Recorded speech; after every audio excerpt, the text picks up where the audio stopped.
ఏంటి విమ్లా క్రియేషన్స్లో శారీస్ కూడా స్టార్ట్ అయ్యాయి అనుకుంటున్నారా? అదేం లేదండి. మా వదిన ఇంటికి వచ్చి నేను 2 డేస్లో ఫంక్షన్కి వెళ్ళాలి, ఈ శారీ మీద నాకు బ్యాంగిల్స్ చేసి ఇవ్వు, డిజైన్ ఎలా ఉన్నా పర్లేదు నీకే వదిలేస్తున్నాను అని చెప్పేసాను అన్నదనమాట.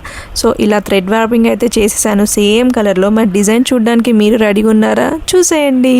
ఈ కలర్ కాంబినేషన్లో ఇలా బ్యాంగిల్స్ చేసి మా వదినకి ఇవ్వడం నాకు చాలా హ్యాపీగా అనిపించింది. బ్యాంగిల్స్ కూడా అవుట్పుట్ చాలా బాగా వచ్చినాయి అనిపించింది. మనం చేసిన బ్యాంగిల్స్ మనకి ఎలాగో నచ్చుతాయి, అందుకే మిమ్మల్ని అడుగుతున్నా, మీకు ఈ బ్యాంగిల్స్ ఎలా అనిపించాయో, కలర్ కాంబినేషన్ ఎలా అనిపించిందో నాకు చిన్న కమెంట్ చేసి చెప్పండి. మీరు నేనైనా బ్యాంగిల్స్ బాగున్నాయని చెప్పేది, మరి మా వదినకి ఎలా అనిపించిందో పిలిచేద్దామా? బ్యాక్గ్రౌండ్ సౌండ్ని కొంచెం ఇగ్నోర్ చేసేయండి ప్లీజ్. ఓపెన్. ప్రిటీ ఎలా ఉన్నాయి? సూపర్ రా, వేసుకొని చూడు. బాగా వస్తుంది అనుకోలేదు అసలు. ఇదే సారీ ఫ్రెండ్స్, సో మ్యాచింగ్ ఎలా ఉన్నాయి? So elegant, so beautiful. Colour green colour my sari tomorrow function. Enjoy. నచ్చాయా? Super, thank you. చాలా బాగుంది, అవుట్పుట్ చాలా బ్యూటిఫుల్గా వచ్చింది. మీరు కూడా ఆర్డర్ చేసుకోండి, విమ్లా క్రియేషన్.